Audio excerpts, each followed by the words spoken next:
ये कैडेट्स, आप सभी को मेरा नमस्कार। आज हम कक्षा 7वीं के संबंधित पाठ संख्या छठा यानी 6, इसका शीर्षक है हमारे राष्ट्रीय प्रतीक। इस हमारे राष्ट्रीय प्रतीकों को जो है स्वतंत्र देश के पहचान कराने वाले जो चिन्ह होते हैं उसे हम राष्ट्रीय प्रतीक कहते हैं। यह पिछले वीडियो में हमने देखा, तो संक्षिप्त थोड़ा बहुत जानकारी बताते हुए आज हम प्रश्नोत्तर पर चर्चा करेंगे। राष्ट्रीय प्रतीक बहुत सारे हैं, खेल हॉकी है। इसी प्रकार आपके पाठ्य पुस्तक में केवल 6 प्रतीकों का वर्णन किया है। पहला है राष्ट्रीय ध्वज, जो तिरंगा कहलाता है। इसकी भारत का जो यह आन और शान है। उसके साथ साथ दूसरा है राष्ट्रीय चिन्ह, जो अशोक स्तंभ से लिया गया है। तीसरा है राष्ट्रगान, हमारे भारत देश का राष्ट्रीय गान जन गण मन है, और यह राष्ट्रीय पर्व अन्य समारोहों में इसका जो है गान किया जाता है। इसके कवि रविंद्रनाथ टैगोर हैं। उसके साथ साथ चौथा है राष्ट्रीय प्राणी। राष्ट्रीय प्राणी जो है बाघ कहलाता है। उसके संबंधित हमने वीडियो के जरिए समग्र जानकारी ली है। आगे पांचवा है राष्ट्रीय पक्षी। राष्ट्रीय पक्षी जो है मोर कहलाता है, और यह वर्षा ऋतु में नाचता है और हम सभी का मोह लेता है। उसी प्रकार अंतिम राष्ट्रीय पुष्प जो है कमल है, जो तालाब हो या झीलों में कीचड़ में यह फूल खिलता है। इस तरह हमने राष्ट्रीय प्रतीकों का जो है विवरण देखा। उसके साथ साथ उसे किस प्रकार यह हमारे देश के शान और आन है, तो इसे हमें संभाल कर रखना है, उनका गौरव बढ़ाना है। यह हमने इस पाठ के अंतर्गत सीखा। तो हम इस पाठ के संबंधित प्रश्नोत्तर पर चर्चा करेंगे। पहला प्रश्न है, इन प्रश्नों के उत्तर लिखिए। देखिए, जो भी प्रश्नोत्तर हैं इसके उत्तर सहित मैं आपको यहाँ पर चर्चा कर रहा हूँ। आप इसे पॉज करके इस प्रश्न का उत्तर लिख सकते हैं। हमारा राष्ट्रीय ध्वज किसका प्रतीक है? पहला प्रश्न है, तो किसका प्रतीक है? उत्तर जानेंगे। हमारे राष्ट्रीय ध्वज में 3 रंग हैं, इसलिए इसे तिरंगा भी कहते हैं। इसके साथ ही हमारा राष्ट्रीय ध्वज हमारे देश के भाईचारे यानी आपस में भाई का जैसा, ठीक है, एकता, जो मिलजुल कर रहना, और इंसानियत जो है दूसरों के प्रति जो इंसानियत होती है, हमदर्दी होती है, को भी प्रदर्शित करता है हमारा ध्वज जो है। इसीलिए तिरंगा ध्वज देश की आन और शान का प्रतीक है, सम्मान गौरव का प्रतीक है। तो दूसरा प्रश्न है, हमारे राष्ट्रीय चिन्ह में क्या लिखा हुआ है? राष्ट्रीय चिन्ह में, ठीक है, आपने देखा है अशोक स्तंभ से लिया गया है। तो इसका उत्तर इस प्रकार है, हमारे राष्ट्रीय चिन्ह में सत्यमेव जयते लिखा हुआ है। सत्य की हमेशा जय होती है, सत्यमेव जयते ऐसे लिखा है। तीसरा प्रश्न है, राष्ट्रगान किसने लिखा है? राष्ट्रगान जो किसने लिखा है? इसका उत्तर इस प्रकार है, राष्ट्रगान कविंद्र रविंद्रनाथ टैगोर ने लिखा है, जो बंगाली कवि हैं, बंगाल से राज्य से संबंधित हैं। चौथा प्रश्न इस प्रकार है, मोर कब नाचता है? आप सभी को पता है इस प्रश्न का उत्तर। देखिए उत्तर इस प्रकार है, मोर वर्षा ऋतु में नाचता है।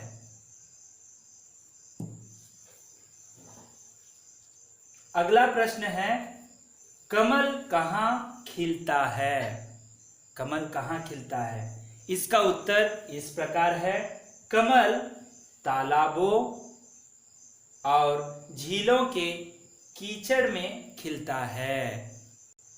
अगला प्रश्न है, निम्नलिखित वाक्यों के सामने सही का चिन्ह या गलत का चिन्ह का निशान लगाओ। तो यहाँ पर आपको यह वाक्य सही है या गलत है यह समझकर उसके सामने जो है चिन्ह लगाना है। यहाँ पर मैंने पहले ही लगा दिया है क्योंकि यह प्रश्नोत्तर का चर्चा कर रहे हैं। तो देखिए पहला प्रश्न इस प्रकार है, वाक्य केसरिया रंग त्याग और वीरता का प्रतीक है। तो केसरिया रंग त्याग और वीरता का ही प्रतीक है, इसीलिए इसका जवाब है सही है। दूसरा है वाक्य, राष्ट्रीय ध्वज में 34 तिलियां हैं। 34 है, कितने तिलियां हैं? 24 तिलियां हैं।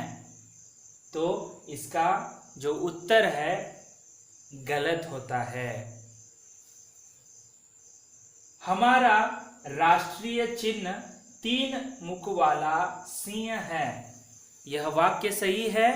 नहीं, क्योंकि 3 मुख वाला सिंह नहीं है, ये 4 मुख वाला सिंह है। तो इसका उत्तर क्या होगा? यह वाक्य जो है गलत है। चौथा वाक्य है, राष्ट्रगान गाने में 52 सेकेंड लगते हैं। तो यह सही वाक्य है, इसीलिए सही का चिन्ह लगाना है। पांचवा है, मोर की गर्दन लाल होती है। तो यह वाक्य गलत है, क्योंकि मोर की गर्दन नीली होती है, इसीलिए यह वाक्य गलत है। अगला प्रश्न है, पढ़ो और समझो। यहाँ पर भी विलोम शब्द को दिए गए हैं। इसकी जो पूरी समग्र विलोम शब्दों का अध्ययन हम अगले वीडियो में करने वाले ही हैं। तो देखिए यहाँ पर पहला शब्द पवित्र, इसका विलोम शब्द है अपवित्र। दूसरा शब्द है सत्य, इसका विलोम शब्द है असत्य। एकता, यह शब्द का विलोम शब्द है अनेकता। विजय शब्द का विलोम शब्द है पराजय। पांचवा, स्वतंत्र शब्द का विलोम शब्द है परतंत्र। अगला प्रश्न है, निम्नलिखित सही शब्द लिखिए। यहाँ पर कुछ जानकारी है। जैसे राष्ट्रगीत है राष्ट्रगान जन गण मन। उसी प्रकार राष्ट्रीय पक्षी है मोर। राष्ट्रीय खेल है हॉकी। राष्ट्रीय फल आम कहते हैं, फलों का राजा भी कहते हैं इसे, तो राष्ट्रीय फल आम है। राष्ट्रीय फूल या पुष्प कह लीजिए कमल है। और अंतिम राष्ट्रपिता जो हैं महात्मा गांधी कहलाते हैं। सोचो, सही शब्द चुनो, चित्रों के आगे लिखो। तो यहाँ पर कुछ चित्र दिए हैं आपके गृह कार्य के लिए। मैं यहाँ पर कुछ आपको प्रश्न देने वाला हूँ, आप उसे नोटबुक में लिखिए। पहला है राष्ट्रध्वज, राष्ट्र प्राणी, राष्ट्र पक्षी, राष्ट्र चिन्ह, राष्ट्र पुष्प, अशोक चक्र। तो एक एक करके देखेंगे। पहले चित्र में, यह चित्र को देखिए तो यह किसका प्रतीक है? जो यह राष्ट्रीय पक्षी कहलाता है। इसके आगे आपको राष्ट्रीय पक्षी लिखना है। दूसरा चित्र जो है यह अशोक चक्र कहलाता है, जो तिरंगा के जो बीचों बीच में वहां पर देखने को मिलता है। अगला तीसरा चित्र है, जो इस चित्र को हम राष्ट्रीय क्या कहते हैं? इसे राष्ट्र ध्वज कहते हैं। अगला है चित्र, चौथा चित्र, यह राष्ट्रीय प्राणी है। आगे देखेंगे। पांचवा है, यह चित्र जो है राष्ट्रीय चिन्ह कहलाता है, जो 4 मुखों वाला सिंह है। उसके बाद छठा है, यह चित्र में आप देख सकते हैं, यह राष्ट्रीय पुष्प कहलाता है। का, की से बने वाक्य पढ़ो और समझो। यह जो है कारक जो हैं 8 प्रकार के होते हैं। उसमें से संबंध कारक यानी यहाँ पर वाक्यों में संबंध को एक दूसरे का संयोग जो है, संबंध दिलाने वाले शब्द जो हैं का, के, की, यह संबंध कारक हैं। उसका इस्तेमाल किस प्रकार होता है इस वाक्यों के जरिए हम देखेंगे। यह गीता का खिलौना है। यहाँ पर संबंध दिखा रहा है कि खिलौना किसका है? गीता का है। ये मुर्गी के अंडे हैं, तो अंडे जो हैं मुर्गी के हैं, यह संबंध यहाँ पर दिखा रहा है। यह बुढ़िया की लाठी है, तो लाठी किसकी है? बुढ़िया की है।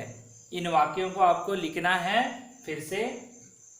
ये रामू की पेंसिलें हैं, यानी बहुत सारे हैं यहाँ पर पेंसिलें, तो किसके हैं? रामू के हैं। संबंध को बता रहा है। आगे देखिए, वे बतख के बच्चे हैं, तो वहां पर बच्चे हैं, ये किसके हैं? बतख के ही हैं। आगे है, वह बालक की किताब है, यानी किताब जो है बालक की है। वे मीना के गहने हैं, जो पहनते हैं गहने, वो किसके हैं? मीना के हैं। वह माला का भाई है, जो भाई किसका है? ये माला का है। तो यहाँ पर का, के, की, के, का, ये सभी जो है कारक के अंतर्गत जो संबंध कारक इसमें आते हैं। अगला है, नीचे दी गई तालिका से अक्षरों को चुनकर सार्थक शब्द बनाओ। यह आपके लिए गृह कार्य है। मैं यहाँ पर ऐसे ही इसके उत्तर बताऊंगा, आपको घर में नोटबुक में इसे लिखना है।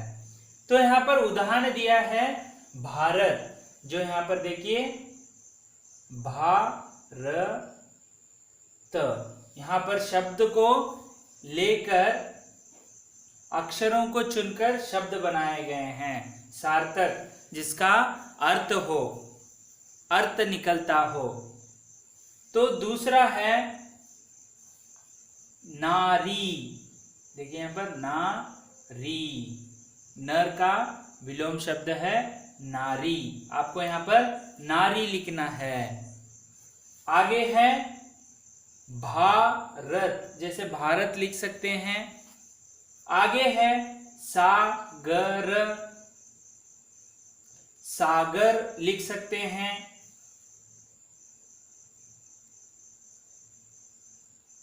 तो उसके साथ साथ जो है आप 3 ऐसे बहुत सारे शब्द आप बनाकर अपने नोटबुक में लिखिए।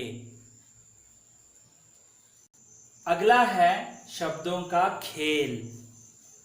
यहाँ पर ता, ज, म, ह, ल, इन अक्षरों से अनेक सार्थक शब्द बनाए जा सकते हैं। इन अक्षरों से सार्थक कह रहे हैं यहाँ पर, जो अर्थ देने वाले। जैसे उदाहरण के लिए देखिए ताज, जो है ताज, महल, ताल, हल। आगे आप लिख सकते हैं हम, जल, जल, लता, लता,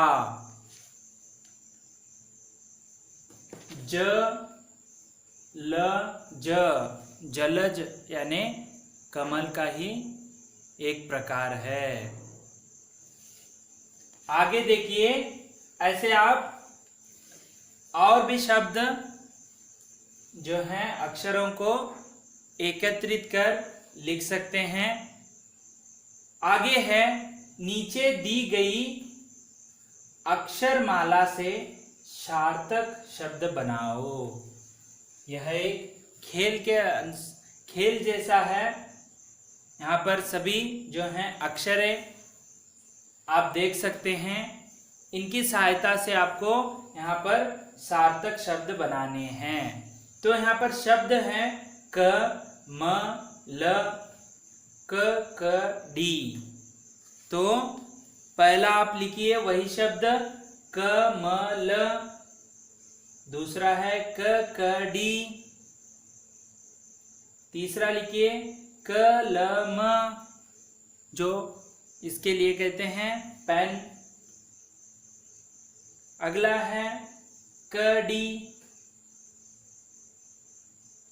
आगे लिखिए ल, कडी। आगे लिखिए म, क, म, ल, म, क, म, ल। इस प्रकार आप जो हैं शब्दों को बना सकते हैं, सार्थक शब्दों को। आगे हैं उसी प्रकार देखिए, जैसे मानस, रोवर। इस प्रकार जो अक्षर हैं उनका अक्षरों को योग से आप शब्दों को बना सकते हैं। जैसे ले लीजिए पहले मानस, सरोवर। उसी प्रकार वरण। ऐसे आप शब्द बना सकते हैं। उसी प्रकार नीचे है स अक्षर है, ह अक्षर है, सी अक्षर है, ल अक्षर है, ता है। तो पहले लिखिए सहन, दूसरा है शीलता, तीसरा है शील, चौथा है लता और ताल। इस प्रकार आप शब्दों को बना सकते हैं। इस प्रकार आज हम 7वीं कक्षा से संबंधित पाठ संख्या 6 का जो पाठ का शीर्षक है हमारे राष्ट्रीय प्रतीक के प्रश्नोत्तर जो है आज हमने चर्चा की। तो इसे आप प्रश्नोत्तर के साथ साथ गृह कार्य भी करने के लिए मैंने कुछ आपको गृह कार्य के प्रश्न दिए हैं, उसे आप अपने नोटबुक में लिखिए। अगले वीडियो के लिए आप इंतज़ार कीजिए। तब तक के लिए धन्यवाद।